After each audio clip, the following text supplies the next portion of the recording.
Alright everybody, welcome back to the channel. I've been getting a lot of questions about my keybinds lately, and I figured it's about time to do an update on my controls and my setup here. So this will just be a quick video kind of updating you guys, and I'm just going to go through all of my settings. So as you guys know, I am currently running HOSAM, which is hands on stick and mouse. My left hand, I've got a stick. In my right hand, I've just got a regular old mouse. It's a Razer Viper Ultimate. It's my go-to mouse for all games. And the stick that I'm using is a Logitech X52. I don't remember if it's a Pro or whatever, but whatever. So it's actually a HOTAS. It's a throttle and a stick connected together, but I don't use the throttle at all. It just has to stay connected to keep power going to the stick, unfortunately. And the reason I run HOSAM instead of HOTAS, which is a throttle and a stick, which is kind of like the standard for flying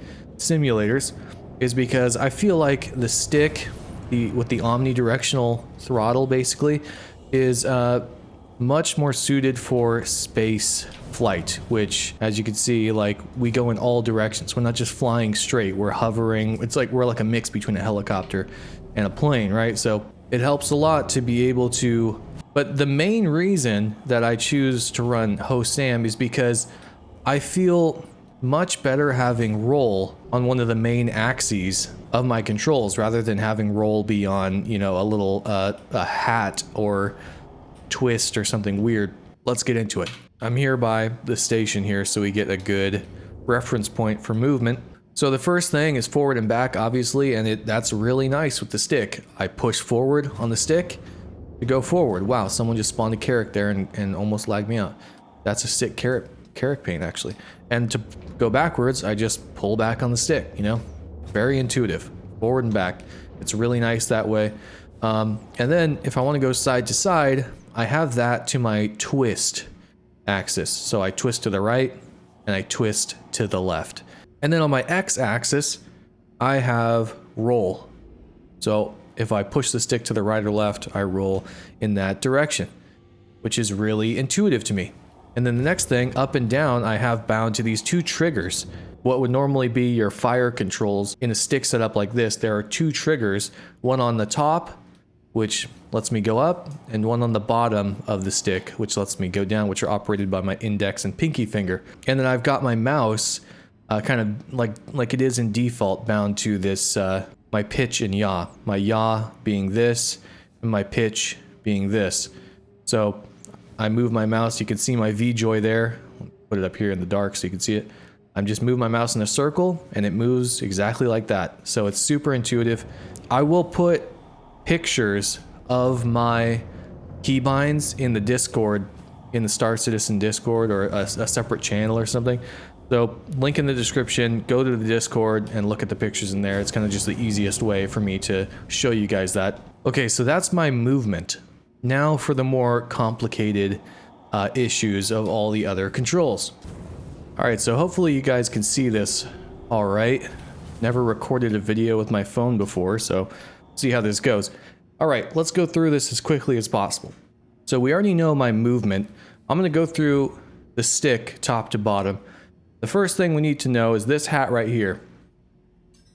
This controls my power, as you can see in the bottom left-hand corner of the screen. I've got up as neutral power, 33% to every side. To the right is my shields. If I go down, that's my thrust. And if I go to the left, that's my weapons. Back up to reset. This button, I can click and hold to free look. Under here, that does nothing because I wasn't able to bind that to anything for some reason. The software doesn't like it. Up here, this top green button, that is my flares. This bottom green button, that, oh frick, I accidentally did what we'll discuss next. This bottom green button is my noise, my chaff. So as you can see, then we've got this little hat right here. This hat is my targeting and my cruise control.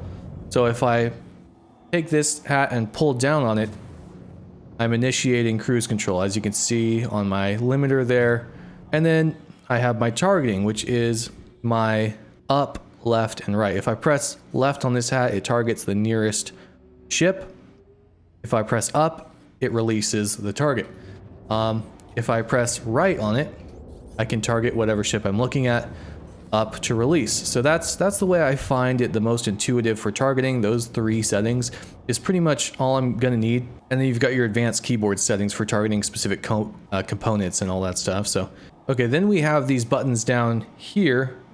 I'm not sure if you can see, so I will lift it up. If I push down on this toggle here, that is my power on and off for the whole ship. If I push up, that is my call for landing. Then this one, if I pull down on that, that's my landing gear. Pull down again to recall it. And then if I push up on this toggle, all ship doors open.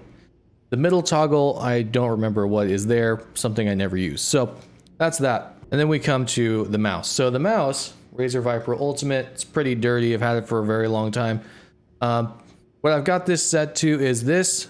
The wheel controls my speed limiter. As you can see there, this button on the side is my speed limiter on off. So I can set the speed limiter to where I want it and then just pop it off in that place and pop it on whenever I want to. This button next to that is my quantum drive. Press to activate, hold to travel. So then obviously I've got fire on the right click. And probably the most interesting thing for the mouse is that my right click is my boost, as you can see there. So I just found that to be the most effective way of running the mouse because with this HOSAM setup, I kind of have limited options for buttons, right? And you want the things you use the most to be the most intuitive. And as a fighter pilot, the things I'm using the most are my strafe up and down, forward and back, roll, guns, and boost. And then my power triangle right here, which is super easy to access. Just takes a little bit of getting used to for muscle memory purposes, and you're good. That's pretty much it. I still use hold Y for get in and out of the ship. It's not too hard to put your keybinds, to get your keybinds loaded in there. And it's really important that you do it yourself. You know, like, go ahead, use config files if you want to, but you really should know what each keybind does, and you really should know how to operate the settings, because in this game, when things glitch out, when things go wrong, if you don't understand what the settings are, then you're not going to know what to look for, and you're not going to know how to operate your machine. So I highly suggest, I think being a good pilot in this game includes learning how to operate the settings and learning how to operate your keybinds in the most effective way possible. So do that, do it yourself. And I would suggest not using configs, you know, learn the game. That's it. If you have any other HOSAM questions, let me know in the comments and I'll try to answer as best as I can. I really do think that HOSAM is the best, the most intuitive and most effective way to fly in Star Citizen, and HOSAS being 2 sticks is slightly, just barely second place. Nice, I forgot that you can't drive through that. Awkward. Anyway, let me know if that's helpful. Let me know what you guys are using in the verse. Join the Discord if you want more information, or if you just want to hang out and play some Star Citizen. We out here, peeps. We out here. All right, adios.